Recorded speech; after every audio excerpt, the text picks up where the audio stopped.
même pour les parents qui ont des enfants, là, avant que l'enfant ne commence à marcher, l'enfant balbutie, là, se lève, tombe, et ainsi de suite. Et c'est comme ça. Rien ne commence de manière parfaite. Rien ne commence de manière parfaite. C'est pourquoi plusieurs personnes en Christ parfois ont du mal à commencer.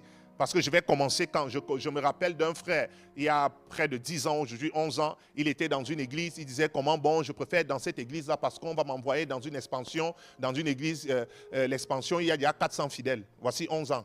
Voici 11 ans, il est à la maison. Quelqu'un me suit ici? Donc rien ne commence de manière parfaite. Et Jésus nous a enseigné ça avec le premier Adam parce que le premier Adam, tout était beau. Ève était belle, tout était bon. Il avait les clés du monde, il avait toutes les ressources. Il nommait les animaux, Dieu validait ce qu'il nommait, mais tout était bon.